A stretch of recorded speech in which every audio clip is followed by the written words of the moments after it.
যুব সমাজ, আমরা বন্ধু তোমাদের হাতে বেকার ভাতা তুলে দিতে পারবো না। বেকার ভাতা তুলে দিয়ে তোমাদেরকে অপমানিত করতে চাই না। তোমাদের প্রত্যেকটা হাতকে দেশ গড়ার কারিগরের হাতে পরিণত করতে চাই এবং তোমাদের হাতে আমরা মর্যাদার কাজ তুলে দিতে চাই।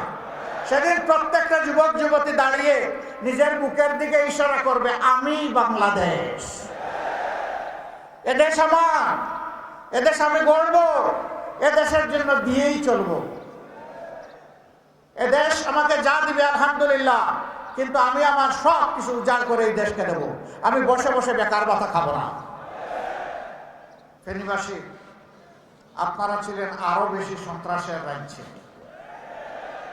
এবং বংশানুক্রমিক সন্ত্রাস, এটি অন্য কোনো জেলায় খুঁজে পাওয়া যায় না। বা তারপরেও আপনারা প্রতিবাদ অব্যাহত রেখেছিলেন। সন্ত্রাসীদের লাল চক্ষুকে পরোয়া করেন নাই। আপনারা এবং আপনাদের বুকের সন্তানের রাস্তায় নেমে এসেছিল। পুরা জুলাই জুড়ে আন্দোলন করেছেন। আগস্টের 5 তারিখ ফলাফল নিয়ে ঘরে ফিরেছেন। এখানে মহিপালে 12 জন আমাদের সহযোদ্ধা শাহাদত বরণ করেছে। আমি তাদের প্রতি গভীর শ্রদ্ধা নিবেদন করছি। মহান রবের দরবারে দোয়া করছি, আল্লাহ তাআলা তাদেরকে মর্যাদাবান শহীদ হিসেবে কবুল করুন। আমি আরো শ্রদ্ধার সাথে স্মরণ করছি পিতৃভূমি ফেনীর মানুষ, সাবেক প্রধানমন্ত্রী, বিএনপি সাবেক চেয়ারপারসন বেগম খালেদা জিয়াকে। তিনি দেশের স্বাধীনতা সার্বভৌমত্বের ব্যাপারে অঙ্গীকারবদ্ধ ছিলেন। আধিপত্যবাদকে তিনি প্রশ্রয় দেয় নাই। এই জায়গায় তাকে আমরা অন্তরের অন্তঃস্থল থেকে শুকরিয়া জানাই, অভিনন্দন জানাই। আমি গভীর শ্রদ্ধার সাথে স্মরণ করছি বাংলাদেশ জামাতে ইসলামীর সবচেয়ে দুর্যোগকালীন কঠিন সময়ে যিনি কেন্দ্রীয় আমিরের দায়িত্ব পালন করেছেন, আমাদের সকলের শ্রদ্ধেয়, আপনাদের অনেকের শিক্ষক জনাব মকবুল আহমদ সাহেব। আল্লাহ তাআলা তার রূহের প্রতি সীমাহীন রাহমা এবং শান্তি বর্ষণ করুন। সম্মানিত ফেনীবাসী, আপনাদের অনেকগুলা সমস্যা আছে। 2-1টা সমস্যা স্বচক্ষে সাক্ষী হওয়ার সুযোগ আমার হয়েছিল। 34 জুলাই বিপ্লবের পরপরই, সম্ভবত 12 আগস্ট, সীমান্তের ওপার থেকে তেড়ে আসা পানির চূড়ে বাঁধ ভেঙে গোটা ফেনী জেলা সমুদ্রে পরিণত হয়েছিল। পার্শ্ববর্তী নোয়াখালী, লক্ষ্মীপুর এবং কুমিল্লার একটা অংশ এর দ্বারা ক্ষতিগ্রস্ত হয়েছিল। সেই সময়টা প্রথম দিনেই ঝুঁকি নিয়ে আমরা এসেছিলাম। গাড়ি চলে না, আমরা হেলিকপ্টার দিয়ে তাড়াতাড়ি আসতে চাইলাম। আবহাওয়ার কারণে হেলিকপ্টার বলল আমরা এই আবহাওয়ায় উড়াল দিতে পারবো না। এখান থেকে বলা হলো আপনি আসবেন না, কারণ ফেনী পর্যন্ত পৌঁছার কোনো ব্যবস্থা নাই। জায়গায় জায়গায় হাঁটু পানি, কোমর পানি। আমি বললাম মানুষ কি কিছু চলাচল করে? কয় হ্যাঁ করে। কিভাবে করে? কয় যে কোমর পানি ভাঙ্গা করে। আমি বললাম যে আমিও কোমর পানি ভাঙবো এবং চেষ্টা করলাম আপনাদের পাশে এসে দাঁড়ানোর। সেদিন আপনাদের দুঃখ দুর্দশা শুধু দেখেছি, আর এই কষ্ট দেখে একটুখানি চোখের পানি ফেলেছি। ওই কয়েক ফুটা পানি বন্যার পানির সাথে মিলে গেছে। আমি আসি নাই আপনাদের সকল দুঃখ দুর্দশা শেষ করতে, এসেছিলাম আপনাদের দুঃখের সঙ্গী এবং সাক্ষী হতে। ওই সময়টা ভাঙা বাঁধের জায়গায় যেতে পারিনি। এরপরেই আবার যখন অনুকূল সামান্য পরিবেশ এসেছিলাম সেই জায়গাটা দেখার জন্য। ছোট্ট একটি জায়গা, এটি মর্যাদার প্রশ্ন, এটি আমাদের নিরাপত্তার প্রশ্ন। আজকে আমার বড়ই মনে পড়ে বাংলাদেশ প্রকৌশল বিশ্ববিদ্যালয়ের কৃতি ছাত্র আবরার ফাহাদকে। এই ফেনী নদী নিয়ে 2টি কথা বলেছিল, এই জন্য তাকে জীবন দিতে হয়েছে। ফেনীবাসী, আবরার ফাহাদের রূহকে আপনাদের কাছে রেখে গেলাম। যতদিন ফেনী দুনিয়ায় বেঁচে থাকবে, আমার অনুরোধ থাকবে আপনারা আবরার ফাহিদকে আপনাদের কলিজায়, আপনাদের হৃদয়ে একটু জায়গা দিয়ে রাখবেন। সে আপনাদের কথা বলেছিল, সে দেশের ন্যায্য প্রাপ্যতার কথা বলেছিল। এই জন্য যারা আধিপত্যবাদের দূষর এবং যারা আধিপত্যবাদের দালাল, তারা তাকে সহ্য করতে পারে না। মহান রবের দরবারে দোয়া করি, আল্লাহ তুমি আবরার ফাহিদকে মুহাক্কিক শহীদ হিসাবে কবুল করো এবং তার কবরের সাথে তোমার প্রিয় জান্নাতের একটি জানালা খুলে দাও। আরো 12 জন যারা শহীদ হয়েছে তাদের কবরগুলাকে তোমার জান্নাতি নূরে তুমি প্লাবিত করে দাও। তাদের কবরগুলার সাথেও জান্নাতের দরজা জানালা খুলে দাও। তাদের সকলের আপনজনের অন্তরে তুমি প্রশান্তি নাযিল করো। আমরা যেন আজীবন তাদের প্রতি কৃতজ্ঞ থাকি, শ্রদ্ধার সাথে তাদেরকে অন্তরে ধারণ করতে পারি। আমাদেরকে শক্তি দাও। এখানে লালপুলে ওভারপাস হওয়া দরকার, এটা বড় কোনো দাবি না। ফেনীতে একসময় একটা বেসরকারি মেডিকেল কলেজ ছিল, সম্ভবত পরে এটা বন্ধ হয়ে গিয়েছে, আবার চালু হয়েছে কিনা আমি জানি না, হয় না। আমরা ঘোষণা দিয়েছি 18 কোটি মানুষের দেশে 64টি জেলার কোনো জেলা মেডিকেল কলেজ থেকে বঞ্চিত হবে না ইনশাআল্লাহ, এবং এটি হবে সরকারি মেডিকেল কলেজ। অলরেডি 33টা জেলায় আছে, বাকি 31টা জেলা বাকি আছে। আল্লাহ তাআলা এই দেশবাসীর যদি সেবা করার সুযোগ আমাদেরকে দেন, ফেনী ইনশাল্লাহ তার পাওনা পেয়ে গর্বিত হবে, ফেনী বঞ্চিত হবে না। এর পাশাপাশি এও আমরা ঘোষণা করেছি প্রত্যেকটি জেলা হেডকোয়ার্টারে বিশেষায়িত হাসপাতাল ক্রমান্বয়ে চালু করা হবে ইনশাআল্লাহ। সেই হাসপাতালের উপাদান তৈরি করার জন্যই মেডিকেল কলেজ প্রয়োজন। এখানে যে বাঁধটির কারণে আপনাদের দুঃখ, সেই বাঁধ এখনো নির্মাণ হয়নি। আল্লাহ যদি আমাদেরকে সেই সুযোগ দেন, আমরা জানি পার্শ্ববর্তী আমাদের প্রতিবেশী দেশের সাথে একটু এই ব্যাপারে ব্যাপার স্যাপার আছে, আমরা তাদেরকে শ্রদ্ধা করি, আশা করি তারাও আমাদেরকে শ্রদ্ধা করবে এবং তাদের সাথে আমরা ফ্রুটফুল ডায়ালগের মাধ্যমে আমরা এর শান্তিপূর্ণ সমাধান খুঁজে বের করবো ইনশাআল্লাহ। কারণ আমার দেশ রক্ষার অধিকার আমার, এই দায়িত্ব আমাকে নিতেই হবে। এই দায়িত্ব অগ্রাহ্য করে আমরা চলতে পারবো না। ফেনীতে মানসম্মত একটা স্টেডিয়াম নাই। আজকে আমরা যেখানে ল্যান্ড করলাম সেটা ফেনীর স্টেডিয়াম।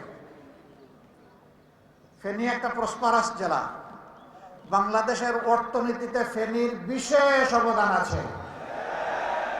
বিপুল সংখ্যক মানুষ দেশের বাইরে থাকেন, তাদের পাঠানো রেমিটেন্স বাংলাদেশের একটা বিশাল অংশ জুড়ে আছে। ফেনীবাসীকে ফেনীবাসীর পাওনা দেব ইনশাআল্লাহ। এই স্টেডিয়ামকে মানসম্মত আন্তর্জাতিক খেলার ভেন্যু হিসাবে তৈরি করা হবে ইনশাআল্লাহ, যাতে এখানকার যুবকরা সুস্থ হওয়ার জন্য, সাবলীল হওয়ার জন্য তারা খেলাধুলার এই সুযোগ আরো প্রসারিত হয় তাদের জন্য। এরকম আরো অনেকগুলা সমস্যা ফেনীর আছে, ন্যায্যতার ভিত্তিতে তার সবগুলা সমাধান ইনশাআল্লাহ আমরা করব। 11 দলের কর্মীদের চাওয়া পাওয়ার কিছু মান অভিমান থাকতে পারে। আজকে সবগুলো মান অভিমান আমি আমার 2 হাত তুলে নিয়ে যেতে চাই। এখন থেকে আর কোনো মান অভিমান চলবে না। একদম মিলেমিশে একাকার হয়ে লড়াই করে আধিপত্যবাদের বিরুদ্ধে, দুর্নীতির বিরুদ্ধে, চাঁদাবাজির বিরুদ্ধে, মামলা বাণিজ্যের বিরুদ্ধে, মা বোনদের গায়ে হাত তোলার বিরুদ্ধে আজকে এই ভোটগুলা তুলে আনতে হবে ইনশাআল্লাহ। নতুন বাংলাদেশের পক্ষে আনতে হবে, যুব সমাজের প্রত্যাশার বাংলাদেশ গড়তে হবে। এই বাংলাদেশ যারা গড়তে অঙ্গীকারবদ্ধ, তাদের হাতেই আমরা 300 আসনে মার্কা তুলে দিয়েছি। সম্মানিত বন্ধুগণ, এই মার্কা হচ্ছে স্বাধীনতা রক্ষার মার্কা, বাংলাদেশের সার্বভৌমত্ব রক্ষার মার্কা, দেশকে সামনের দিকে এগিয়ে নিয়ে যাওয়ার মার্কা। এই মার্কার সাথে আপনারা সবাই আছেন, আপনারা থাকলে হয়ে যাবে। গোটা বাংলাদেশের মায়েদের পেটে সাধারণ সন্তান নয়, প্রত্যেকটি মায়ের গর্ভে তুমি বীর জন্ম দিয়ে দাও। এই বীরেরাই বাংলাদেশ গড়ে তুলবে ইনশাআল্লাহ। মা বোনেরা, বলা হয় যদি জামাতে ইসলামী বা তার সঙ্গীরা ক্ষমতায় যায় তাহলে মা বোনদেরকে ঘরের বাইরে বের হতে দেবে না। আমাদের মা বোন আছে না? আমার স্ত্রী কন্যা আছে না? অবশ্যই আছে, আমাদের সকলের আছে। তারা কি ঘরেই বসে আছে নাকি কিছু দুনিয়ার সাথে অনেক কিছুতে অবদান রাখে? অবশ্যই অবদান রাখে। তারা যদি ঘরের বাইরে গিয়ে অবদান রাখতে পারে, তারা যদি উচ্চশিক্ষা নিতে পারে, তারা যদি দক্ষ নাগরিক হিসাবে গড়ে উঠতে পারে, বাংলাদেশের প্রত্যেকটা মাকে আমরা সেইভাবে গড়ে তুলব ইনশাআল্লাহ। ঘরে চলাচলে এবং কর্মস্থলে 3 জায়গায় 2টা জিনিস অগ্রাধিকারের ভিত্তি আগেই আমরা নিশ্চিত করব ইনশাআল্লাহ। একটি হচ্ছে মায়ের মর্যাদা, আরেকটি হচ্ছে তাদের অবশ্যই আমরা নিরাপত্তা নিশ্চিত করব। এই 2 জিনিস এখন নেই, আমরা বদ্ধপরিকর ইনশাআল্লাহ আমরা এটা করব। যারা এই কথাগুলো ছড়ায় তারা ইতিমধ্যে টের পেয়েছে মারা কোন দিকে তাকিয়ে আছে। মাদের দৃষ্টি এখন মুক্ত নতুন বাংলাদেশের দিকে, পরিবর্তনের বাংলাদেশের দিকে। আমি আশ্চর্য, একজন বোন, তিনি কাপড়ে চুপড়ে অন্যরকম। তাকে সাংবাদিক বন্ধু প্রশ্ন করেছে যে আপনি কাকে চান আগামীর ক্ষমতায়? তিনি বলছেন জামাত। জামাত হলে আপনি এই ড্রেস পরতে পারবেন? বলে পরবো না। আপনাকে তো অন্য ড্রেস পরতে হবে। পরবো।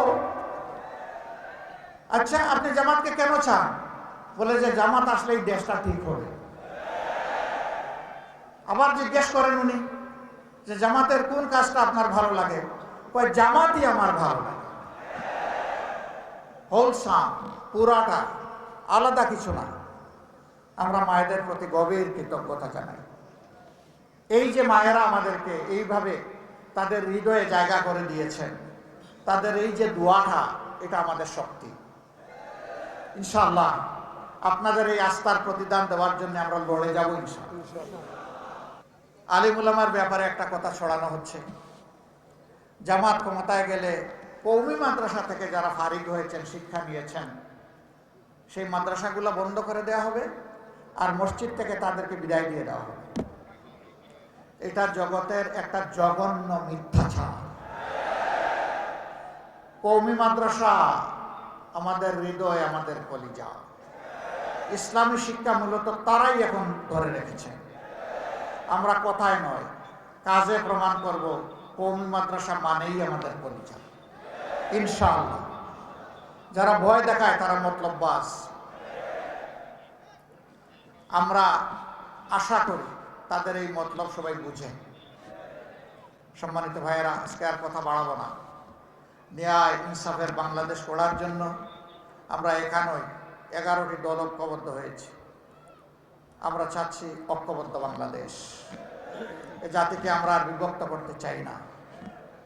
আমরা জাতিকে ঐক্যবদ্ধ করেই সামনের দিকে এগিয়ে নিতে চাই, পিছনে নয়, সামনে দৌড়াবো ইনশাআল্লাহ। আপনারা এই দৌড়ে ম্যারাথনে শরীক হবেন? সবাই ইনশাআল্লাহ শরীক হবেন ইনশাআল্লাহ। মুবারকবাদ আপনাদেরকে। একটা মানুষও বাদ যাবে না। যারা দেশকে, মানুষকে ভালোবাসে, আমরা বিশ্বাস করি, তারা 12 তারিখ প্রথম ভোটটা দিবে হা। হা বিজয়ী হলে বাকি ভোটের মূল্যায়ন হবে, হা পরাজিত হলে বাকি ভোটেরও মূল্যায়ন হবে না। সুতরাং প্রথম ভোট কিসে হবে? হা মানে আজাদি, না মানে গুলামি। আজাদি না গুলামি? আজাদি না গুলামি? লিল্লাহি তাকবীর। দ্বিতীয় ভোটটি হবে, আমি আগেই বলেছি, বাংলাদেশের স্বাধীনতা, সার্বভৌমত্ব হেফাজতের পক্ষে, ন্যায় এবং ইনসাফের শাসন কায়েমের পক্ষে। এই বাংলাদেশে রাজার ছেলে রাজা হবে, মন্ত্রীর ছেলে মন্ত্রী হবে। সেই সংস্কৃতির ধারা আমরা পাল্টে দিতে চাই। রাজার ঘরে জন্ম নিলেই রাজা হওয়া যাবে না, মন্ত্রীর ঘরে জন্ম নিলেও মন্ত্রী হওয়া যাবে না। তার আপন যোগ্যতা যদি থাকে, সে কেবল এই কাজের জন্য নির্বাচিত হবে। আমরা এমন বাংলাদেশ চাই, একজন সাধারণ রিক্সা চালক ভাই তার সন্তানের মেধা বিকাশের মাধ্যমে একদিন যেন সেও এদেশের প্রধানমন্ত্রী হতে পারে। ওই বাংলাদেশটা আমরা গড়তে চাই। অতীতের বস্তা পচা রাজনীতি যেটা ফ্যাসিবাদ উপহার দিয়েছে, এক না একতন্ত্র উপহার দিয়েছে, দুর্নীতিতে দেশকে চ্যাম্পিয়ন বানিয়েছে, ডুবিয়ে দিয়েছে, ওই রাজনীতিকে আমরা লাল কার্ড দেখাতে চাই। আপনারা প্রস্তুত? আলহামদুলিল্লাহ। আমাদের কাছে হিন্দু, মুসলমান, বৌদ্ধ, খ্রিস্টান সবাই সমান। এই আসমানের ছাদের নিচে আর এই জমিনের বিছানার উপরে বাংলাদেশে যারা বসবাস করবে, আমরা তাদের সকলের সমান অধিকার নিশ্চিত করতে বদ্ধপরিকর। আপনারা আমাদের জন্য দোয়া করবেন। ইনশাআল্লাহ এই কাজে আমরা এগিয়ে যাব, কেউ বাধা দিয়ে আমাদেরকে আটকাতে পারবেন না। বিভিন্ন জায়গায় আমরা মাথা গরম হালত দেখতে পাচ্ছি। শীতের দিনে মাথা গরম করলে চৈত্র মাসে কি করবেন আপনারা? একটু মাথাটা ঠান্ডা রাখেন, একটু জুলাই যোদ্ধাদেরকে সম্মান করুন, এতগুলা শহীদের প্রতি একটু শ্রদ্ধা প্রদর্শন করুন। আবার বৃদ্ধ বনিতা জীবনের ঝুঁকি নিয়ে গুলির সামনে বুক পেতে যারা দিয়েছিল তাদেরকে একটু সম্মান করুন। সেই সম্মানটা করলে মাথা গরমের কোনো সুযোগ নেই। কিছু কিছু জায়গায় মা বোনদের উপরে কেউ কেউ হাত দিয়েছেন, আমরা তাদেরকে অতি বিনয়ের সাথে আহ্বান জানাবো, মা বোন আপনাদেরও আছে, নিজেদের মা বোনদেরকে একটু সম্মান করুন, তাহলে বাংলার সবগুলা মাকে বোনকে আপনিও সম্মান করতে পারবেন। খবরদার মাদের সম্মান নিয়ে টান দেবেন না, আল্লাহর আরশ কেঁপে উঠবে। মাদের একটা দীর্ঘশ্বাস আপনাকে জ্বালিয়ে পুড়িয়ে ছাই করে দেবে। কারণ কোনো মানুষ দুনিয়ায় মায়ের পেট ছাড়া আসতে পারে না। দুইজন ছাড়া, হযরতে আদম আলাইহিস সালাম এবং হাওয়া আলাইহিস সালাম। ঈসা নবী তার কোনো পিতা ছিলেন না, কিন্তু মা ছিলেন, হযরতে মরিয়ম আলাইহিস সালাম। বাকি সবাই মায়ের গর্ভে আমরা জন্ম নিয়েছি। এই মার বেইজ্জতি আমরা সহ্য করতে পারবো না।